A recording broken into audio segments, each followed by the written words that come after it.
Bonjour à tous, bienvenue dans cette nouvelle vidéo aujourd'hui. Je vais vous faire donc l'update de mon mois de mai. Oui, de mon mois de mai.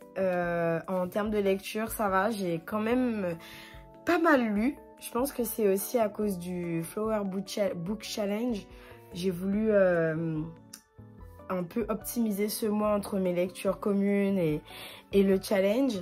Et du coup, je vais vous présenter tout ça. Ça va, j'en ai lu que 6, donc ça va aller relativement rapidement. Au début de ce mois-ci, j'ai lu La parabole du Summer, qui était une lecture hyper intéressante d'Octavia Butler.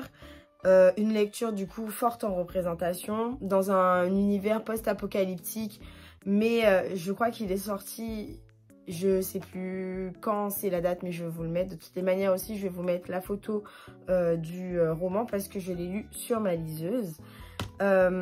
C'est un roman du coup post-apocalyptique, mais qui se passe en fait aux environs de 2024. Là où on est actuellement, donc c'était assez déroutant, c'était un peu bizarre. Après, ce sont quand même des questions écologiques qui sont actuelles, au niveau de l'eau, au niveau de la recherche aérospatiale et aussi au niveau de la pollution, etc. Donc c'est un roman fort en représentation, car la personnage principale est noire. Et donc en fait on évolue aussi dans un quartier aux États-Unis qui normalement était un quartier assez populaire, mais suite aux événements qui se sont passés est devenu en fait une espèce de communauté assez fermée, etc.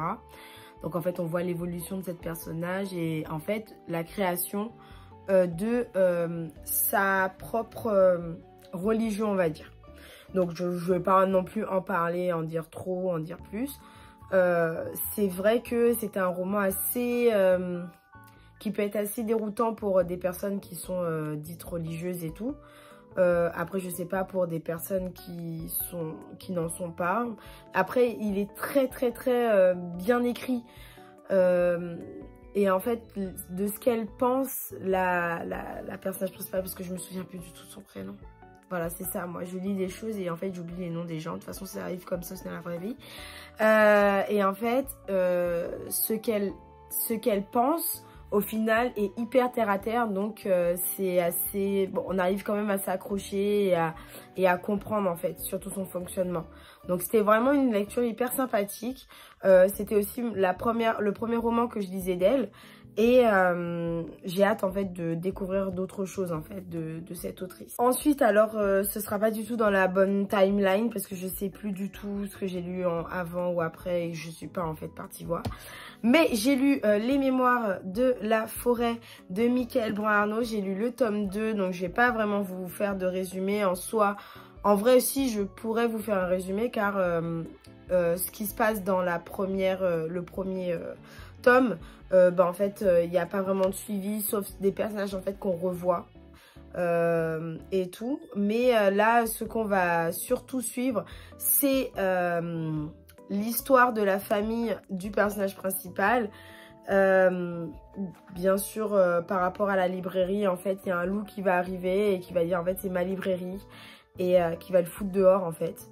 Et sauf que en fait son grand-père a laissé des indices et ils vont devoir avec son neveu chercher la vérité en fait sur cette librairie en fait. Pourquoi le loup dit qu'elle appartient à sa famille alors que depuis des générations elle est en fait elle appartient au renard, donc comment ça se fait, etc. Donc voilà, c'est comme d'habitude. J'étais pas surprise parce qu'en fait je savais que j'allais être agréablement immergée en fait encore dans cet univers incroyable. L'écriture, est-ce qu'il faut en parler? Non, il écrit tellement divinement bien, j'aime tellement comment il écrit, c'est incroyable. Et les illustrations sont toujours faites par Sanoé. Et alors j'essaie de vous chercher une petite illustration, mais je crois que je vous en avais déjà parlé donc dans ma vidéo de la présentation de ma pile à lire du Flower Book Challenge. Et il y a un énorme cliffhanger vers la fin. J'ai gasp, vraiment j'ai lâché mon plus beau gasp. Et c'était trop attendrissant, j'ai trop aimé. J'ai hâte de lire le tome 3. Voir en fait ce qu'il y a d'autre à découvrir dans cette forêt. Et en fait, il y a le tome 4 qui va sortir. Je vous mettrai peut-être la date, si la date est déjà sortie ou pas. Mais voilà, il y a le tome 4 qui est en préparation. Donc j'ai trop hâte. Ensuite, on change totalement de registre. On n'est plus du tout dans la douceur et tout avec les mémoires de la forêt. On va sur un thriller.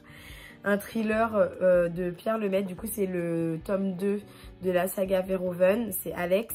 Où en fait une fille, du coup Alex, a été kidnappée, séquestrée, torturée, et l'équipe de Verhoeven est sur le coup pour savoir qu'est-ce qui se passe et démêler et tout de l'histoire, car il va se passer en fait quelque chose qui va, comment dire, articuler au final toute la suite de l'histoire. Le fait vraiment qu'elle ait été enlevée, etc., c'est que l'aspect immergé de l'iceberg, mais il y a plein de choses en dessous. C'est comme d'habitude très bien écrit. Après, c'est pas son meilleur. Je trouve que Travail soigné était bien mieux. Il était vraiment bien mieux fait. Après, c'est pas non plus à jeter à la poubelle, mais pas du tout. Pas du tout, il était très bien, l'enquête est bien menée, etc. Après, ce sont des œuvres quand même assez vieillissantes. Donc forcément, il y a des propos où on va tiquer. Mais en soi, ce n'est pas non plus rédhibitoire à la lecture. Enfin, on n'est pas dégoûté, ou alors on va pas lâcher le livre en mode non, je peux pas lire ce genre de choses, etc. C'est pas non plus des propos. C'est pas des propos non plus hyper forts dans le sens négatif. Voilà. En tout cas, c'était assez sympa, une lecture rapide. Je verrai si je lis le 3e volume. J'avoue que j'ai lu le synopsis, il m'a pas trop tenté, donc à voir pour celui-là. Mais bon, Alex, c'était sympa. Ensuite, j'ai lu Cendrillon est morte de Kaeline Bayron, qui en fait était dans ma bibliothèque. Encore sous blister, ça devait faire 1 an et demi qu'il était là. Effectivement, j'en ai parlé dans ma pile à lire du Flower Book Challenge, si vous voulez aller voir la vidéo. Je la mettrai en petit i de toutes les manières.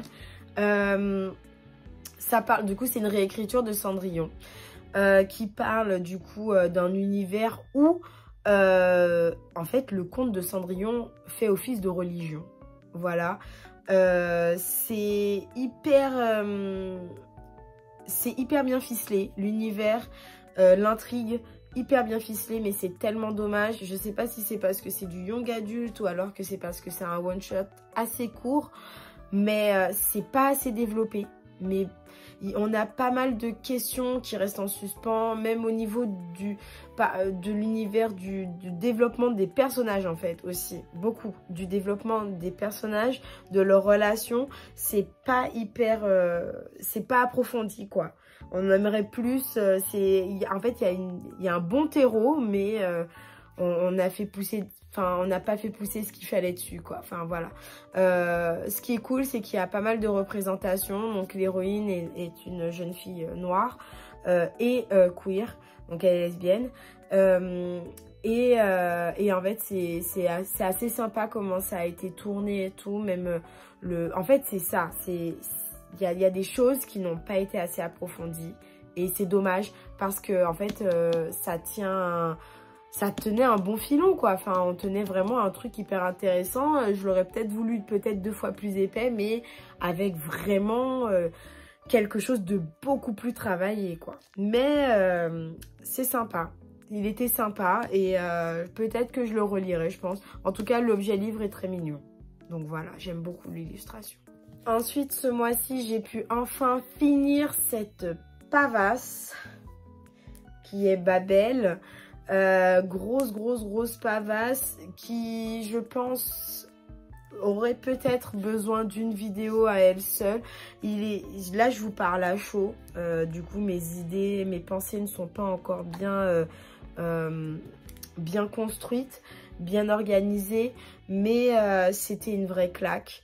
On aborde la thématique du racisme, du colonialisme, de la recherche identitaire et il était vraiment hyper dense, hyper dense, hyper, comment dire, je pouvais pas le lire d'une traite. C'est sûr que là, j'aurais pas pu le lire d'une traite, il me fallait des pauses pour pouvoir aussi l'apprécier.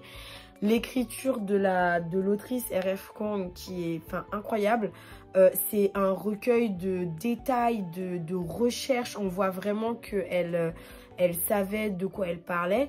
Car en fait, dans ce livre, on parle d'une société de traducteurs, donc les babilleurs. Ça se passe à Babel, qui est vraiment en fait une université qui existe. La tour de Babel existe réellement en Angleterre. Elle n'est pas aussi énorme que celle décrite dans le livre, mais après elle est quand même assez imposante à l'université d'Oxford. Et si vous voulez, ce roman, une vraie claque, déjà en termes de... Enfin, voilà, quand on est des personnes qui sont issues de peuples, du coup, qui sont issues en fait de familles non blanches, voilà. Ce livre est assez incroyable. Enfin, moi, je le conseillerais en fait à pas mal de personnes de le lire, surtout pour des personnes qui sont issues de familles qui ont vécu le colonialisme. Vraiment, elle est vraiment incroyable, cette autrice. Vraiment, comme je vous le dis, hein, là je vous parle à chaud, j'ai pas vraiment les mots. Il était très dense, très complet. À la fin, j'en voulais encore plus forcément parce que je suis extrêmement curieuse de plein de choses. Mais si vous voulez, ça s'est bouclé, la boucle était parfaite. Ça nous laisse sur pas mal de questionnements, ça nous remet aussi en question sur pas mal de choses par rapport à ce que font les personnages. Et vraiment, il y a eu pas mal de retournements de situation où j'étais pas du tout, je m'y attendais pas. Et ça, c'est cool, c'est pas mal de surprises. Et vraiment, je le conseille du coup à beaucoup de... je le conseille à tout le monde en soi, pas forcément aux personnes que je viens de citer, mais je le conseille en fait à tout le monde. J'aimerais bien que tout le monde lise ce genre de littérature. Des choses en fait qui nous poussent à nous questionner et en fait à ouvrir aussi nos sens et nos sens surtout, notre curiosité en termes, notre curiosité culturelle quoi. Parce que après ça, je suis partie chercher pas mal de choses et tout sur la Chine, etc. Mais franchement, il était vachement sympa et 10 sur 10, ça a été vraiment, je pense, l'une de mes meilleures lectures de cette année. Là, il rentre dans le top. Je sais pas à quelle place il se place, vous le saurez sûrement à la fin de l'année. Mais voilà, il rentre en tout cas dans mon top des meilleures lectures de l'année. Et pour finir, à l'heure où je tourne, hier, j'ai fini donc de lire le recueil de nouvelles de River Solomon, Soif de sang, qui est un recueil du coup de 8 nouvelles qui aborde du coup, qui sont des fictions et non-fictions. Je crois qu'il y a 2 nouvelles de non-fiction, le reste ce sont que des fictions, qui abordent du coup les thèmes de l'esclavage, de la femme noire, queer, la maternité, etc., son rapport avec la maladie mentale. Vraiment, c'était assez sympa. Il y en a certaines où je me suis un peu perdue. On voit vraiment qu'elle essaie de montrer des choses, mais on se perd un peu. Il faudrait que je le relise, que je relise certaines nouvelles pour pouvoir bien les comprendre, comme la dernière. Je crois la dernière qui s'appelle Certains d'entre nous sont des pamplemousses, qui est une nouvelle assez vampirique, mais j'ai pas saisi vraiment, c'était un peu flou pour moi. La nouvelle que j'ai le plus appréciée a été, alors attendez, Des réceptacles damnés et abîmés, où elle parle en fait de son rapport à la maternité. Voilà, c'est une nouvelle qu'elle avait écrite en 2016. Qui parle de son rapport en fait à la maternité à son envie en fait d'avoir des enfants ou pas. Il y en a une autre aussi où elle parle de ses maladies mentales, de ce qui a été son parcours en fait dans tout ce processus, etc. Ses traumatismes et tout, c'est hyper lourd, mais c'est du River Solomon, donc ça peut pas être léger. Voilà. Et c'est trop bien.